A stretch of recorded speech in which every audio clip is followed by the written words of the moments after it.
अगर आप भी लेना चाहते हैं देश दुनिया की तमाम जानकारी तो आज ही सब्सक्राइब करें हमारे चैनल को। साथ ही नीचे दिए बेल आइकन को जरूर दबाएं ताकि हर अपडेट आप तक पहुंच सके। मजदूरों को गांव हमारे भेज दो सरकार, सूना पड़ा घर द्वार।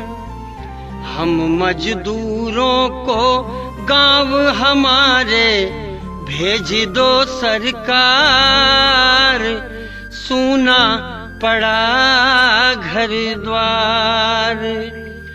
मजबूरी में हम सब मजदूरी करते हैं, घर बार छोड़ करके शहरों में भटकते हैं।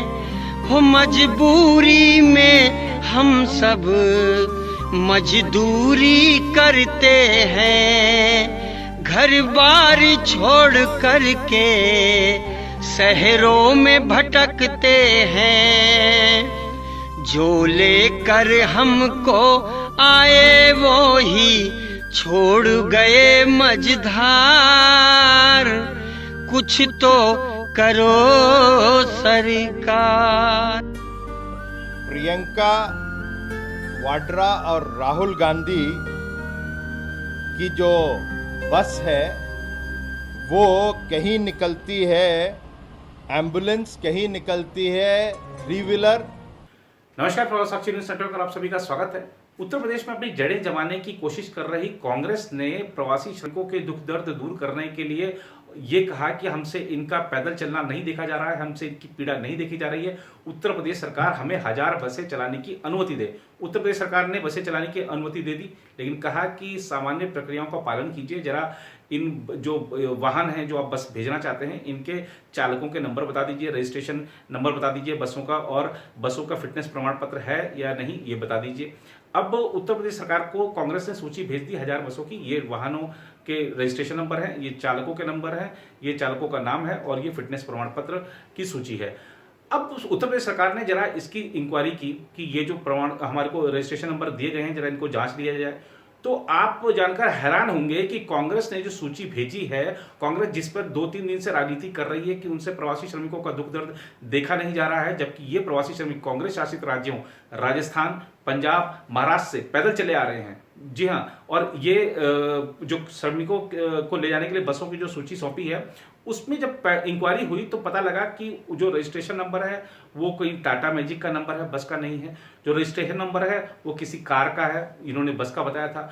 वो जो रजिस्ट्रेशन नंबर है वो थ्री व्हीलर का है, इन्होंने बस का बताया था। तो ये फर्जीवाड़ा आखिर क्यों, ये सवाल उठ खड़ा हुआ है। और प्रवासी श्रमिकों के नाम पर, प्रवासी श्रमिकों को राहत पहुंचाने के नाम पर जिस तरह की राजनीति की जा रही है वो राजनीति बंद होनी चाहिए। आप सोचिए कि ये बेचारे पहले ही दुख दर्द से भरे हुए हैं, इनके लिए बहुत बड़ा संकट आया हुआ है और आप इन पर राजनीति कर रहे हैं। आपको हम ये समझाएंगे कि ये जो पूरा खेल चला है उत्तर प्रदेश में, प्रियंका गांधी जो कि उत्तर प्रदेश में कांग्रेस की प्रभारी हैं, क्या खेल है ये, और बीजेपी और कांग्रेस ने किस तरीके से, बीजेपी ने कांग्रेस की इस चाल को उजागर किया और कांग्रेस ने किस तरीके से लोगों को भ्रमित करने का प्रयास किया, ये भी आपको बताएंगे इस रिपोर्ट में। लेकिन पहले सुनते हैं उत्तर प्रदेश के जो कैबिनेट मंत्री हैं, राज्य सरकार के प्रवक्ता हैं सिद्धार्थनाथ सिंह, वो कांग्रेस के इस बस अभियान के बारे में क्या कह रहे हैं।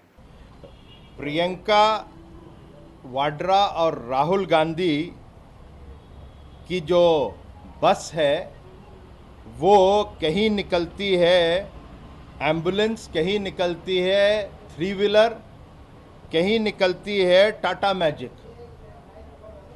अभी हम लोगों ने प्रिलिमिनरी इंक्वायरी करी, उसके अंदर ये सामने आ रहा है और ये कहीं और नहीं, गवर्नमेंट ऑफ इंडिया का जो पोर्टल है, जो वाहन पोर्टल है उसके अंदर ये जानकारी दी गई है।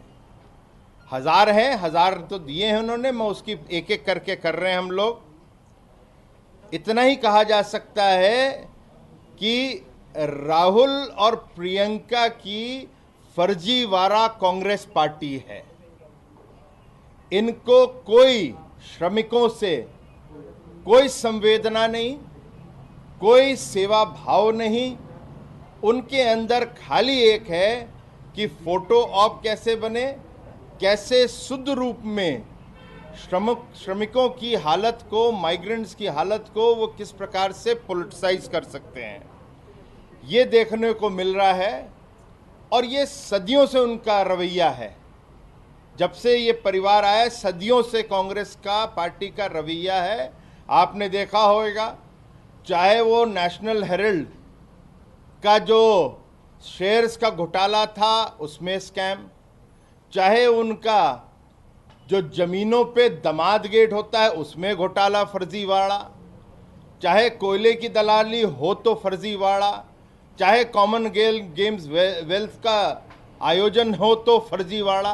तो इसलिए ये प्रियंका और राहुल की फर्जीवाड़ा कांग्रेस पार्टी बन गई है और इन्होंने इस संवेदनशील मुद्दे जो कि कोविड-19 में जो श्रमिकों को मदद देनी चाहिए थी, मदद ना देते हुए उन लोगों ने ये साबित कर दिया कि उनको संवेदना नहीं है, उनको राजनीतिक अपना नफ़ा नुकसान देखना है।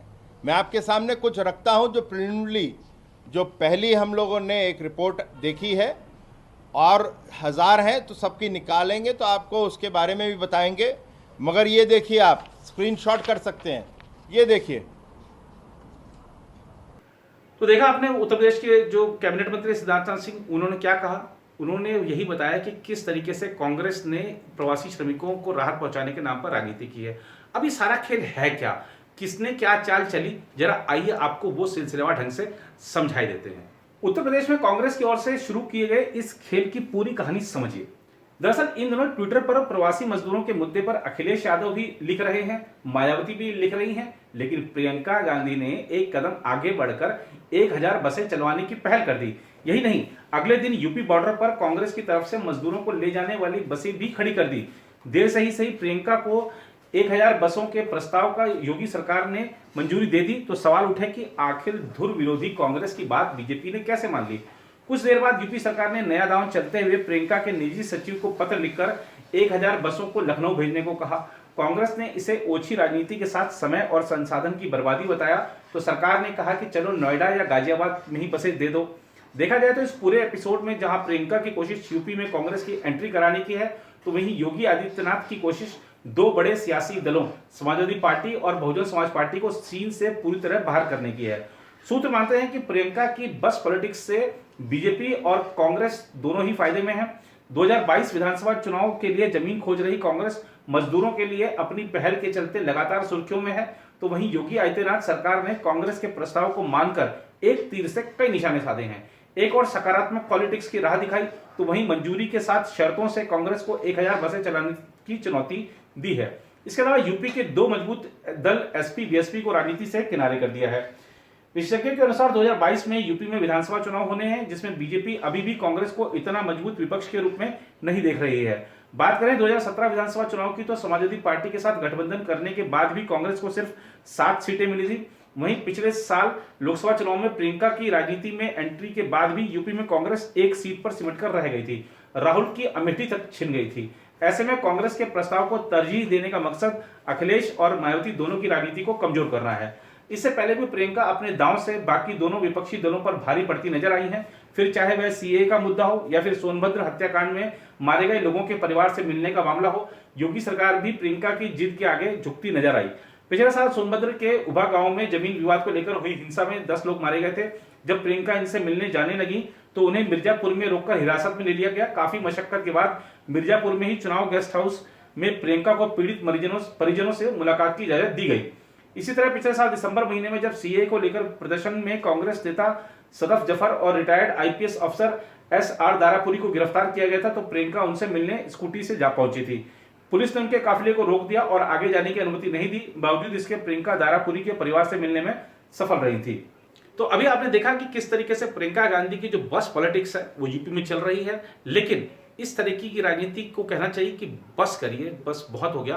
प्रवासी मजदूरों का जो दुख दर्द है उसको दूर करने के बजाय अपनी पॉलिटिक्स मत करिए। ये समय पॉलिटिक्स करने का नहीं, ये राहत पहुंचाने का है। और जो सरकार आपसे कह रही है कि आप प्रमाण पत्र दीजिए, बसों का नंबर दीजिए, तो उसको सही पहुंचाइए, सही रजिस्ट्रेशन नंबर दीजिए, समय ले लीजिए। आप ऐसा नहीं है कि आप आज ही सबको दे दीजिए, सरकार से समय मांगिए, सरकार समय देगी। आप उसको सारी जो शर्तें बता रही है सामान्य प्रक्रियाओं के तहत आप उसको पूरा कीजिए और लेके जाइए।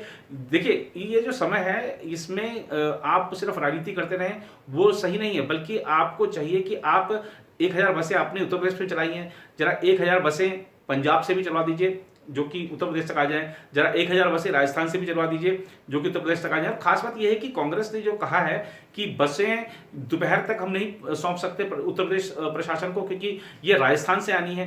तो राजस्थान से खाली बसें क्यों आ रही है? राजस्थान से क्या उसमें वहीं से बैठ के प्रवासी श्रमिक नहीं आ सकते? इस पर भी प्रियंका गांधी को, कांग्रेस को विचार करना चाहिए। जब खाली बसें नोएडा या गाजियाबाद से लखनऊ नहीं जा सकती तो खाली बसें राजस्थान से दिल्ली कैसे आ सकती हैं? ये एक बड़ा गंभीर सवाल है।